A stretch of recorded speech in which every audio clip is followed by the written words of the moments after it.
Cokek itu kayak Bikin gimana? menari-menari itu tari cokek. Cewek pasangan. Iya. Tarian cokek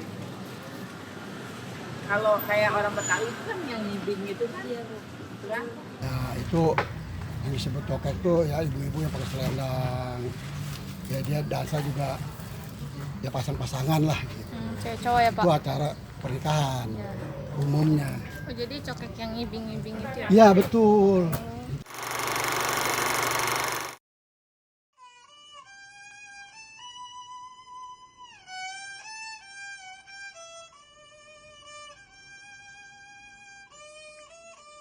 Cina Benteng adalah sebutan untuk komunitas hasil peranakan Tionghoa dengan pribumi di kota Tangerang. Jumlah populasi masyarakat di kota Tangerang sebanyak 10.374 jiwa dan 5,53%-nya adalah beretnis Tionghoa.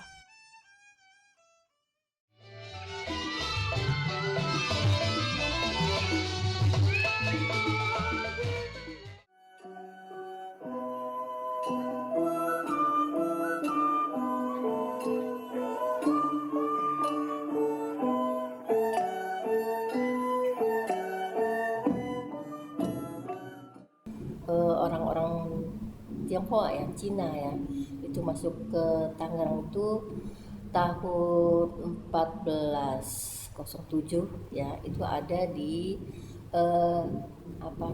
kitab ya, kitab bahasa Sunda kuno.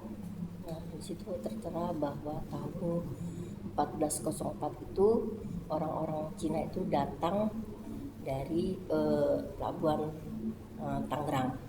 Gitu. Terus mereka menetap di sana, bersosialisasi dengan masyarakat setempat. Terjadilah akulturasi budaya dari kebiasaannya, pola hidupnya ya, sampai mereka beranak pinang di Tangerang itu. Terus pada awal abad ke-17 terjadi juga serombongan ya, bukan lebih besar dari yang pertama hadir itu juga yang kedua itu pada awal abad ke-17 di Tangerang juga.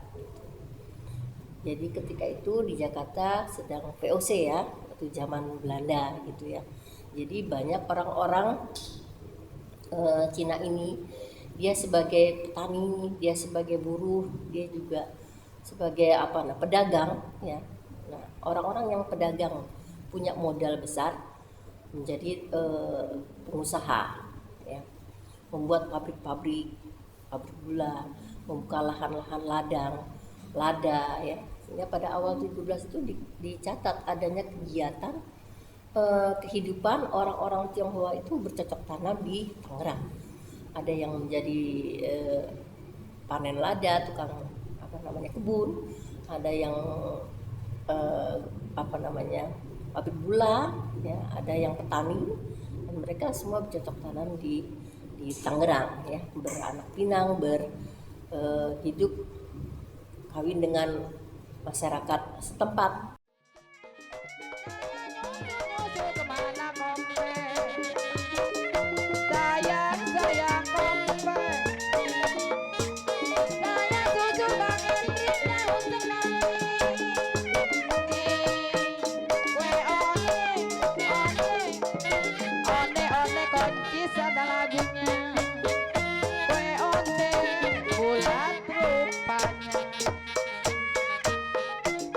Kapan rapat saya rapatin, kalau sudah rapat.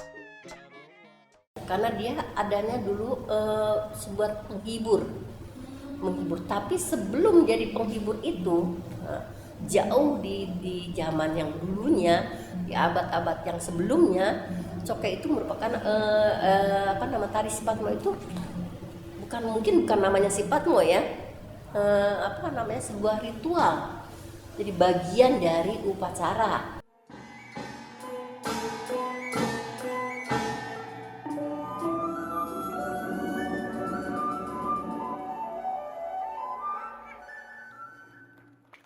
Jadi yang sipatmo yang pernah dilihat itu tidak berkembang. Jadi dia mati begitu saja sebagai sebuah ritual ya, ritual keagamaan.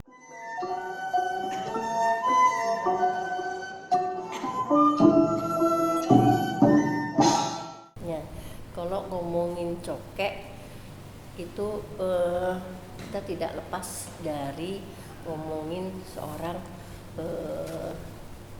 perkembangan gambang kromong ya. Jadi orang-orang Cina itu kan yang kaya ya, yang artinya yang golongan ke atas ya. Mereka jadi tuan tanah kaya raya gitu kan. Dan mereka tuh sering menjamu orang-orang Tionghoa, orang-orang POC, orang-orang tamu-tamu lah ya, tamu-tamu sesama Koligan itu mengadakan pesta jamuan makan gitu. Dan mereka menjamunya, menghiburnya dengan alat-alat musik mereka.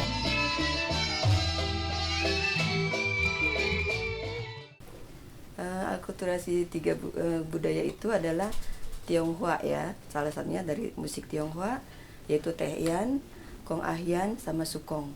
Kemudian ditambah lagi dari orang-orang Betawi, lain gambang, kromong, gong dan sebagainya.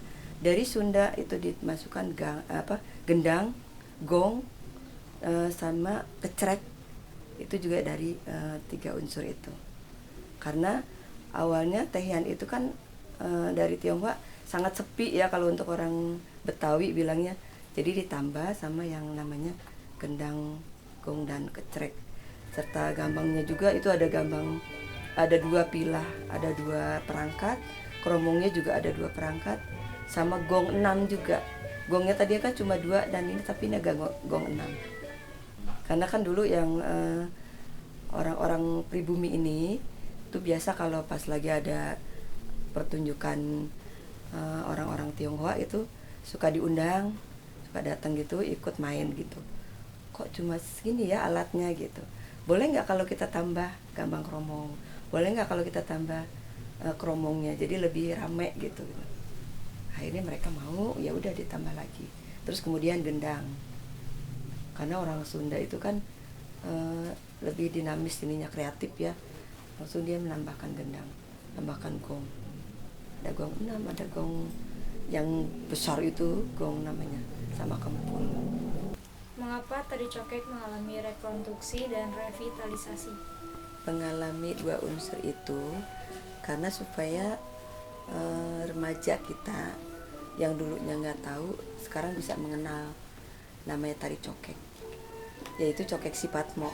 Karena cokek itu kan banyak orang bilangnya tari cokek kok seperti ini, yang kayak tari pergaulan gitu kan. Sebetulnya tari 3 unsur itu tari pergaulan, tari pertunjukan, tari upacara. Jadi upacara adat, yaitu tari Sipatmo. Kalau yang semacam tari sirip kuning itu yang disebutnya tari pertunjukan. Sebetulnya alasannya sih untuk ini aja ya, untuk mengenalkan kepada anak-anak muda sekarang untuk yang dikembangkan tari itu. Tapi kalau untuk yang upacara juga harus dikenalkan lagi, walaupun udah jarang sekali dipentaskan di kelenteng-kelenteng kayak itu. Cuma kan dari pertunjukan sendiri sama cokek sifatmu aslinya kan berbeda jauh ya Bu, gerakannya? Berbeda, sangat berbeda.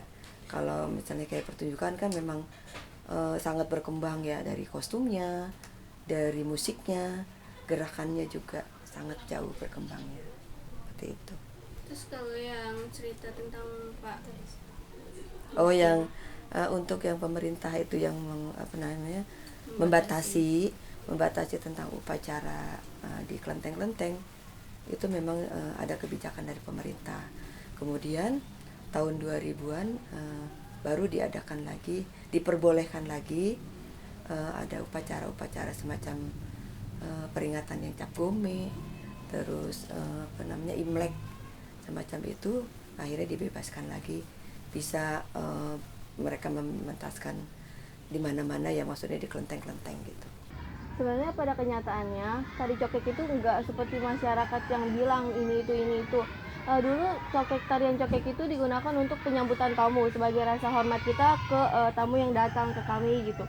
Nah, kami menarikan tarian itu, terus kita kayak tarian soja ini tuh sebenarnya untuk menyambut tamu gitu. Jadi sekarang kayak cokek kayak terdengar jelek ya namanya, jadi tidak seperti itu. Tari Cokek Sipatmo dijadikan simbol kesatuan itu karena memang perpaduan dari 3 kebudayaan Tionghoa, kebudayaan Jawa dan Sunda. Adapun juga tari Cokek Sipatmo ini diiringi oleh alat musik Kemang Kromo yang memang alat kesenian dari Tionghoa yang berpadu dengan kesenian Betawi juga. Makna yang terkandung di setiap gerakan tari cokek ini benar-benar mengandung arti luhur ya. Jadi gerakan yang paling ikonnya gitu, gerakan khususnya yang ada di tari Cokek Sipatmo ini adalah gerakan soja. Di mana gerakan soja ini diartikan sebagai tanda penghormatan kita kepada teman-teman kita, kepada orang lain gitu, yang lebih tua, yang lebih muda, itu sebagai tanda penghormatan. Lalu juga ada gerakan-gerakan menunjuk ke setiap bagian tubuh gitu, yang mengartikan jika kita menunjuk ke mata kita harus menjaga mata kita, selalu melihat ke hal-hal yang baik. Lalu menuju ke pikiran kita juga, menjaga pikiran agar kita selalu memikirkan yang baik. Saat kita menuju ke telinga, itu pun kita harus mempergunakan telinga kita untuk mendengarkan hal yang baik. Begitu juga menuju ke hidung, ke mulut, lalu ke menutup aurat dan yang auratnya. Yang dilakukan pemerintah dan para penari Cokek Sipatmo ini agar pandangan buruk dari masyarakat terhadap tari cokek ini tidak lagi memandang negatif. Pemerintah mulai mengajak atau mengundang para penari cokek dalam event-event yang ada di pemerintahan, baik itu di festival budaya, festival Sadame yang pernah kemarin kami diundang. Jadi setiap ada event-event di pemerintahan kami diundang untuk menampilkan tarian tari Cokek Sipatmo ini. Dan untuk para penarinya sendiri, kami mulai memperkenalkan tarian ini ke sekolah-sekolah.